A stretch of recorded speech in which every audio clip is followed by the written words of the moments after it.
আসসালামু আলাইকুম বন্ধুরা, কেমন আছেন সবাই? আজকে আপনাদের সাথে একটা গুরুত্বপূর্ণ বিষয় নিয়ে আলোচনা করব।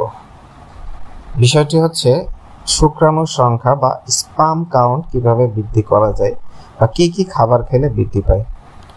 তাহলে চলুন শুরু করা যাক। বেশ কিছু খাবার যা শুক্রাণুর সংখ্যা বৃদ্ধি করতে পারে এবং পুরুষের ফার্টিলিটি উন্নত করতে সাহায্য করে। যেসব খাবারগুলিতে জিঙ্ক, ভিটামিন সি, ফলেট, অ্যান্টিঅক্সিডেন্টের মতো প্রয়োজনীয় পুষ্টি উপাদান থাকে, সেই খাবারগুলি শুক্রাণুর সংখ্যা বৃদ্ধি করে। কি কি খাবারের মধ্যে জিঙ্ক আছে? জিঙ্ক সমৃদ্ধ খাবার হলো ঝিনুক, মানে এটা অন্যতম সোর্স অফ জিঙ্ক।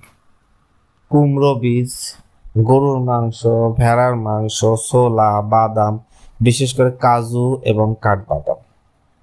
অ্যান্টিঅক্সিডেন্ট সমৃদ্ধ খাবার, গাঢ় চকলেট, ব্ল্যাক চকলেট যেটাকে বলা হয়, যেটার মধ্যে থাকে এল আর্জিনিন, যা শুক্রাণু সংখ্যা বাড়াতে সাহায্য করে। ব্লুবেরি বা অন্যান্য বেরি, ভিটামিন সি সমৃদ্ধ থাকে। গ্রিন টি, ক্যাটেচিন থাকে যা শুক্রাণু সংখ্যা বৃদ্ধিতে সাহায্য করে এবং সুস্থ শুক্রাণু তৈরি করতে সাহায্য করে। ওমেগা 3 ফ্যাটি অ্যাসিড, চর্বিযুক্ত মাছ যেমন স্যালমন ফিশ, সার্ডিন, চিয়া বীজ, আখরোট, তিলের বীজ, এগুলোর মধ্যে ওমেগা 3 ফ্যাটি অ্যাসিড থাকে। ফলেট সমৃদ্ধ খাবার, সবুজ শাকসবজি যেমন হচ্ছে পালং শাক, অ্যাভোক্যাডো, মসুর ডাল, কমলা।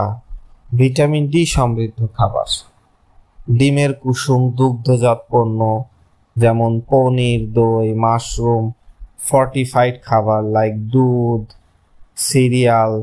এল কার্নিটিন এবং CoQ10 সমৃদ্ধ খাবার যেমন মাংস, গোটা শস্য, দুগ্ধজাত খাবার, বাদাম, বীজ। এগুলো তো গেল খাবারের বিষয়।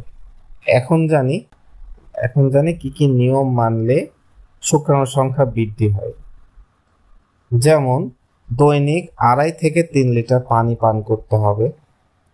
অ্যালকোহল এবং ক্যাফেইন গ্রহণ কমিয়ে দিতে হবে। স্মোক কমিয়ে দিতে হবে। প্রক্রিয়াজাত খাবার, ট্রান্স ফ্যাট এড়িয়ে চলতে হবে। প্রক্রিয়াজাত খাবার বলতে যেগুলো ফাস্টফুড আমরা খেয়ে থাকি, এই যে গ্রিল, বার্গার, পিৎজা, এগুলা বন্ধ করতে হবে। নিয়মিত ব্যায়াম করতে হবে, তবে অতিরিক্ত তাপ এড়িয়ে চলতে হবে। যেমন আমরা জিমে গেলে স্টিম বাথ নেই, হট টাবে গোসল করি, এগুলা এড়িয়ে চলতে হবে, কারণ এগুলা স্পার্ম কাউন্ট কমিয়ে দেয়।